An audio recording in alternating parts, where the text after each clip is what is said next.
నమస్తే, welcome to focus. నేను Swathi. Paedophiles ప్రపంచవ్యాప్తంగా దుమారం రేపుతున్నాయి.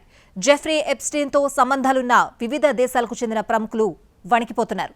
అనేక కుటుంబాల్లో చిచ్చురేపింది, ఎన్నో కుటుంబాలను విడదీసింది.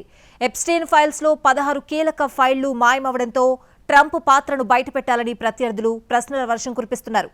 ఇదే వాటి స్పెషల్ ఫోకస్. ప్రపంచానికి పెద్దన్న అమెరికా, అందరికీ ఆదర్శంగా ఉండాల్సిన అగ్రరాజ్యంలో లెక్కలేనన్ని దుర్మార్గాలు వెలుగు చూస్తున్నాయి. ప్రపంచానికి నీతి సూక్తులు చెప్పే అమెరికాలో పెద్దోళ్ల బాగోతాలకు అంతే లేకుండా పోయింది. పెడోఫైల్స్లో సంచలన విషయాలు బయటపడుతున్నాయి. ఒకరిద్దరు కాదు, ఎంతో మంది బడా నేతలు, వ్యాపారవేత్తల వికృతాలకు అంతే లేకుండా పోయింది. అగ్రరాజ్యంలో లెక్కలేనన్ని దుర్మార్గాలు, మైనర్లతో వికృతంగా ప్రవర్తించిన దేశాధినేతలు, ఎప్స్టీన్ సెక్స్ రాకెట్లో ప్రముఖ వ్యాపారవేత్తలు, Trump, George Bush, Clinton, Obama దారుణాలు. America business tycoon financier Jeffrey Epstein files ప్రపంచవ్యాప్తంగా దుమారం రేపుతున్నాయి. ఎప్స్టీన్తో సంబంధాలు నెరిపిన వివిధ దేశాల అధ్యక్షులు, వ్యాపారవేత్తలు, హాలీవుడ్ సెలబ్రిటీలు, పాప్ సింగర్లు, మంత్రుల గుండెల్లో రైళ్లు పరిగెడుతున్నాయి. అమెరికా న్యాయశాఖ విడుదల చేసిన పెడోఫైల్స్ 100 మంది వీఐపీల పేర్లున్నాయి. ట్రాఫికింగ్ బాధితులైన మైనర్లతో పలు దేశాల అధ్యక్షులు, ప్రధానమంత్రులు, మంత్రులు, బడా వ్యాపారవేత్తలు స్థాయి మరిచి వికృతాలకు పాల్పడ్డారు. మైనర్లను బెదిరించి, భయపెట్టి అసాంఘిక కార్యకలాపాలకు ఒడిగట్టారు. వయసు మరిచి దుర్మార్గంగా ప్రవర్తించారు. వాళ్ళు వీళ్ళు అనే తేడా లేకుండా బాలికలతో నీచ నికృష్టాలకు దిగారు. ప్రపంచానికి పెద్దన్న అని చెప్పుకునే అమెరికాలో దుర్మార్గాలకు అంతే లేకుండా పోతోంది. మహామహులని చెప్పుకునే ఆ దేశానికి చెందిన ప్రముఖ రాజకీయ నేతల్లో ఎప్స్టీన్ దుర్మార్గాల్లో పాలు పంచుకున్నారు. మైనర్లతో రాక్షసుల కంటే దారుణంగా ప్రవర్తించారు. రక్షణగా ఉండాల్సిన పెద్దలే భక్షకులుగా మారిపోయారు. మానవత్వం మరిచి కనికరం లేకుండా కసాయిల్లా వ్యవహరించారు. అమెరికా న్యాయశాఖ విడుదల చేసిన తాజా పెడోఫైల్స్లో దేశాధినేతలు, వ్యాపారవేత్తలు, క్రీడాకారులు, ఎంతోమంది సెలబ్రిటీల కంత్రీ పనులు వెలుగులోకొస్తున్నాయి. ఆదర్శంగా నిలవాల్సిన అధ్యక్షులే పశువుల్లా అకృత్యాలకు పాల్పడ్డారు. సమాజం చీదరించుకునేలా, చీకొట్టేలా కసాయిలను మించి మూర్ఖంగా ప్రవర్తించారు. ప్రపంచవ్యాప్తంగా సంచలనం సృష్టించిన ఎప్స్టీన్ సెక్స్ కుంభకోణానికి సంబంధించి మరొక 30,000 పేజీల డాక్యుమెంట్లను అమెరికా న్యాయశాఖ విడుదల చేసింది. వాటితో పాటు 2,000కు పైగా వీడియోలు, సుమారు 1.80 లక్షల ఫోటోలను కూడా విడుదల చేసింది. పత్రాల విడుదల నేపథ్యంలో బాధిత యువతుల ఫోటోలు, పేర్లు బయటకు రాకుండా జాగ్రత్తలు తీసుకున్నట్టుగా జస్టిస్ డిపార్ట్మెంట్ వెల్లడించింది. బాధితుల గోప్యత కోసం అమెరికా న్యాయశాఖ వందలాది న్యాయవాదులను నియమించింది. చట్టానికి అనుగుణంగా స్పందిస్తూ బాధితుల గుర్తింపును రక్షించేందుకు ఏ సమాచారాన్ని బ్లాక్ చేయాలన్న అంశంపై నిర్ణయం తీసుకుంటున్నారు. విడుదల చేసిన వీడియోలు, చిత్రాల్లో గిస్లైన్ మ్యాక్స్వెల్ ను తప్పించి మిగిలిన మహిళలందరి గుర్తింపులను అస్పష్టంగా చూపించినట్లుగా న్యాయశాఖ తెలిపింది. తాజాగా విడుదలైన పత్రాల్లో అమెరికా అధ్యక్షుడు Trump, Bill Gates, Steve Bannon, Woody Allen, మాజీ అమెరికా అధ్యక్షుడు Bill Clinton, George Bush, Barack Obama, Britain మాజీ ప్రధాని Tony Blair, football player Lionel Messi, pop singer Michael Jackson, దర్శకురాలు, న్యూయార్క్ మేయర్ మమ్దాని తల్లి మీరా నాయర్, అమెజాన్ అధిపతి జెఫ్ బెజోస్ వంటి ప్రముఖులు ఎప్స్టీన్ కలిసి ఉన్న చిత్రాలున్నాయి. కొన్నింటిలో వారు ఎప్స్టీన్ ప్రైవేటు దీవిలో ఉన్నట్లుగా తెలుస్తోంది. అయితే వీరిలో ఎవరిపైనా ఇప్పటి వరకు ఎలాంటి అభియోగాలు నమోదు కాలేదు. ఒక యువతి పక్కన మైక్రోసాఫ్ట్ వ్యవస్థాపకుడు బిల్ గేట్స్ నిలబడి ఉన్న ఫోటో కూడా ఈ జాబితాలో ఉంది. అమెరికా విదేశాంగ వ్యవహారాల నిపుణుడు ప్రొఫెసర్ నోమ్ చామ్స్కీ విమానంలో ఎప్స్టీన్ పక్కన కూర్చున్న మరొక ఫోటో ఉంది. ఎప్స్టీన్ ఏర్పాటు చేసిన విందులో పలువురు అమెరికా ప్రముఖులు పాల్గొన్న ఫోటోలు సైతం పెద్ద సంఖ్యలోనే ఉన్నాయి. రాజకీయ నేతలు, వ్యాపారవేత్తలు, సెలబ్రిటీలు సెక్స్ రాకెట్ నిర్వాహకుడు జెఫ్రీ ఎప్స్టీన్తో కలిసి ఫోటోలు దిగారు. ఈ ఫోటోలన్నీ ఎప్స్టీన్కు చెందిన సొంత ఎస్టేట్లో దిగినవేనని అమెరికా న్యాయశాఖ వెల్లడించింది. ఎప్స్టీన్ ఎస్టేట్లోని చాలా ప్రదేశాల్లో బిల్ క్లింటన్ ఫోటోలు దిగారు. జెఫ్రీ ఎప్స్టీన్ సహాయకురాలు గిస్లైన్ మ్యాక్స్వెల్తో కలిసి హాట్ టబ్లో స్విమ్మింగ్ చేస్తూ బిల్ క్లింటన్ దిగిన ఫోటోను కూడా రిలీజ్ చేశారు. ఈ హాట్ టబ్ లోనే మరొక గుర్తు తెలియని వ్యక్తి కూడా ఉన్నారు. ఎప్స్టీన్, బిల్ క్లింటన్లతో కలిసి మైకేల్ జాక్సన్ దిగిన ఫోటోలు సైతం రిలీజ్ అయ్యాయి. నగ్నంగా ఉన్న యువతి పెయింటింగ్ ఎదుట ఎప్స్టీన్, మైకేల్ జాక్సన్ నిలబడి ఫోటో దిగారు. మరో ఫోటోలో మైకేల్ జాక్సన్ భుజంపై బిల్ క్లింటన్ చెయ్యేసుకుని నిలబడి ఉండగా వారి పక్కనే ప్రముఖ సింగర్ డయానా రోజ్, ఓ యువతి నిలబడి ఉన్నారు. అమెరికా న్యాయశాఖ విడుదల చేసిన ఫోటోలన్నీ సెక్స్ రాకెట్ నిర్వాహకుడు ఎప్స్టీన్ కంప్యూటర్, ఈమెయిల్స్ నుంచి దర్యాప్తు విభాగాలు సేకరించాయి. ప్రముఖులతో ఫోటోలు దిగిన యువతుల మొహాలు కనిపించకుండా న్యాయశాఖ జాగ్రత్తలు తీసుకుంది. ఒక ఫోటోలో ఓ వ్యక్తి పాదంపై రష్యన్ అమెరికన్ రచయిత వ్లాదిమిర్ నబకోవ్ రచించిన లోలితా అనే నవలలోని ఒక సూక్తి రాసుంది. ఇంకొన్ని ఫోటోల్లో రష్యా, చెక్ రిపబ్లిక్ వంటి దేశాలకు చెందిన కొందరు గుర్తు తెలియని వ్యక్తుల ఐడి కార్డులు, పాస్పోర్ట్లు ఉన్నాయి. ఎప్స్టీన్ ఫైల్స్ విడుదల కావడంతో టీనేజీ బాలికలపై అత్యాచారాలకు పాల్పడిన దుర్మార్గులను నిలదీసే అవకాశం లభించిందని నిపుణులు అభిప్రాయపడుతున్నారు. అత్యంత సంపన్న, శక్తివంతమైన వ్యక్తులను ఆధారాలతో సహా ప్రశ్నించడానికి అవకాశం దొరికింది. ఇన్నాళ్ళు ఆ స్కామ్ నుంచి తప్పించుకు తిరుగుతున్న వాళ్ళు ఇకపై జవాబుదారీగా వ్యవహరించాల్సిన పరిస్థితులు ఏర్పడ్డాయి. ఎప్స్టీన్తో సంబంధాలే బిల్గేట్స్ కుటుంబంలో చిచ్చురేపిందా? ఎప్స్టీన్ ప్రైవేట్ దీవులకు డొనాల్డ్ ట్రంప్ ఎన్నిసార్లు వెళ్లాడు? దర్యాప్తుకు కీలకంగా మారిన ఆ 16 ఫైళ్లు మాత్రమే ఎందుకు మాయమయ్యాయి? కావాలనే మిస్ చేశారా, లేదంటే అనుకోకుండా జరిగిందా? ఎప్స్టీన్ ను కలిసిన వారిలో నార్వే యువరాణి, లింక్డ్ఇన్ కో-ఫౌండర్ రీడ్ హాఫ్మన్ సంభాషణలు, ఎప్స్టీన్ కారణంగానే విడాకులన్న మెలిండా గేట్స్, ఫెడ్ ఫైల్స్ లో 16 ఫైళ్లు అదృశ్యంతో కలకలం. అమెరికా న్యాయశాఖ విడుదల చేసిన డాక్యుమెంట్లలో అమెరికా మాజీ అధ్యక్షులే కాదు, వివిధ దేశాలకు చెందిన అధ్యక్షులు, ప్రధానమంత్రులు, మంత్రులు, వ్యాపారవేత్తలు ఉన్నారు. జెఫ్రీ ఎప్స్టీన్ ప్రముఖులకు మైనర్లను ఎరవేసి తన ఐలాండ్ కు రప్పించేవాడు. సకల వసతులున్న గెస్ట్ హౌస్ లో మైనర్లపై ప్రముఖులంతా దారుణాలకు పాల్పడ్డారు. లక్షల రివార్డులలో ఎక్కువగా మహిళలను ఆటబొమ్మలుగా చూస్తూ ప్రముఖులు చర్చలు జరిపారు. అమ్మాయిలను వర్కింగ్ గర్ల్స్ గా వర్గీకరించడం, వారిని లైంగిక అవసరాల కోసం ఎలా ఉపయోగించుకోవాలో సంభాషణలో బయటపడింది. అమెరికా మాజీ కామర్స్ సెక్రటరీ హోవార్డ్ లుట్నిక్ 2012లో ఎప్స్టీన్ ను కలిసినట్లుగా ఈమెయిల్స్ లో ఉంది. అయితే తాను 2005 తర్వాత అతనితో మాట్లాడలేదని లుట్నిక్ వాదిస్తున్నారు. మరోవైపు నార్వే ప్రిన్సెస్ మెట్టా మారిట్ కూడా ఎప్స్టీన్ ప్రాపర్టీలను వాడినట్లుగా తేలింది. దీనిపై స్పందించిన ఆమె జరిగిన దానిపై చింతిస్తున్నట్లుగా ప్రకటించారు. బాధితులకు సంఘీభావం తెలిపారు. ఎప్స్టీన్ ప్రైవేట్ ద్వీపంలో జరిగే పార్టీలకు మస్క్ వెళ్లాలి అనుకున్నట్టుగా ఈమెయిల్స్ సూచిస్తున్నాయి. అయితే ఈ ఆరోపణలను ఎలన్ మస్క్ ఖండించారు. లింక్డ్ఇన్ కో-ఫౌండర్ రీడ్ హాఫ్మన్ కూడా ఈ ద్వీపాన్ని సందర్శించినట్లుగా ఎప్స్టీన్ ఈమెయిల్స్ ద్వారా వెల్లడైంది. మస్క్ ఈ వ్యవహారంలో ఉన్నారని హాఫ్మన్ ఆరోపించగా, హాఫ్మన్ ద్వారానే ఎప్స్టీన్ తనను ట్రాప్ చేయాలని చూశారని మస్క్ ఎదురుదాడికి దిగారు. న్యూయార్క్ జైన్స్ సహ యజమాని స్టీవ్ టిష్, ఎప్స్టీన్ మధ్య జరిగిన సంభాషణలు అత్యంత అభ్యంతరకరంగా ఉన్నాయి. ఉక్రెయినియన్ అమ్మాయిల గురించి, తనకిచ్చే సర్ప్రైజ్ గిఫ్టుల గురించి ఆయన ఎప్స్టీన్ ను ఆరా తీసినట్టుగా ఈమెయిల్స్ బయటపడ్డాయి.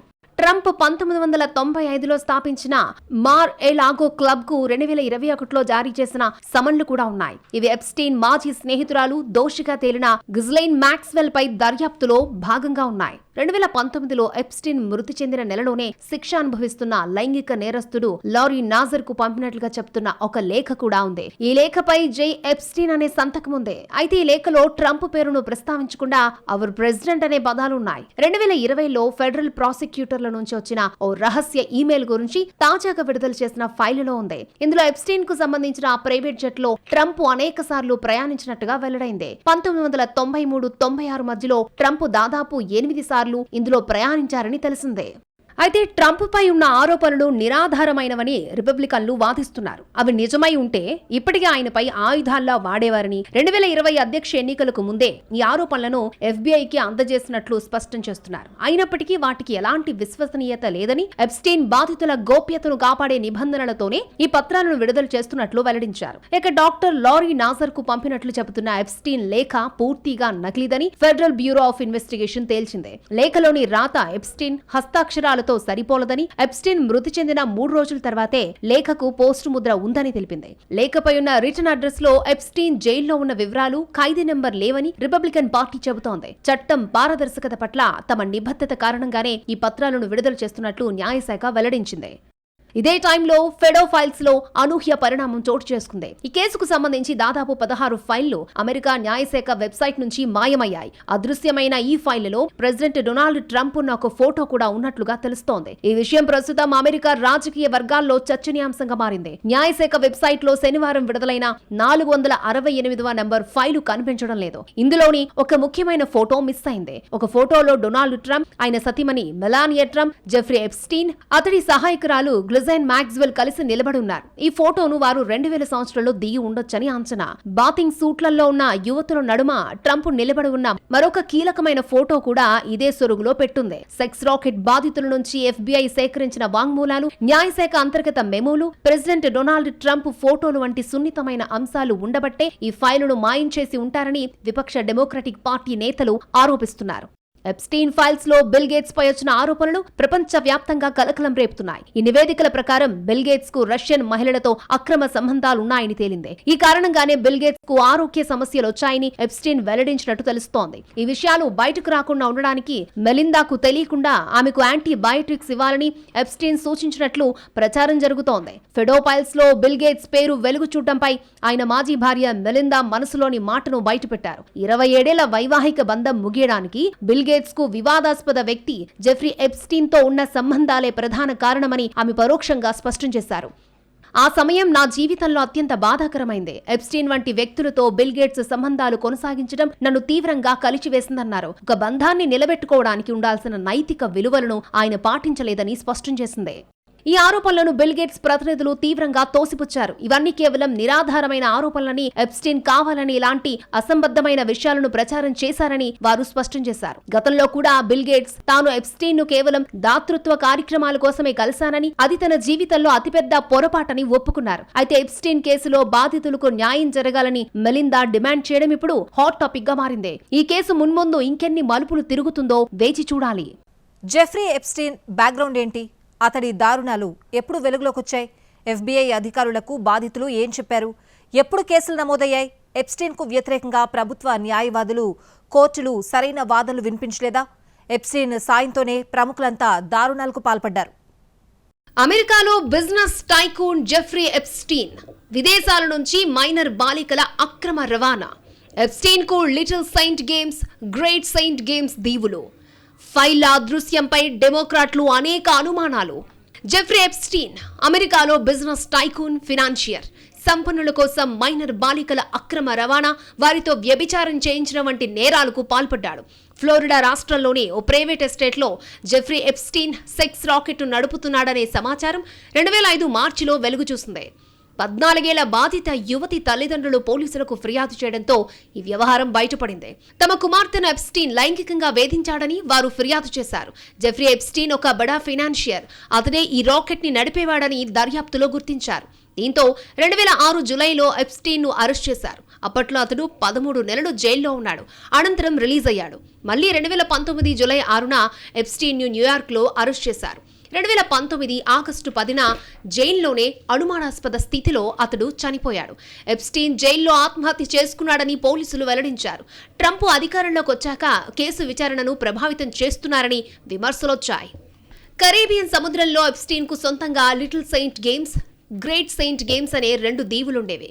ఇక్కడికి సంపన్నులైన మిత్రులను తీసుకొచ్చి మైనర్ అమ్మాయిలతో వారికి లైంగిక సంబంధాలు ఏర్పరిచాడనే ఆరోపణలున్నాయి.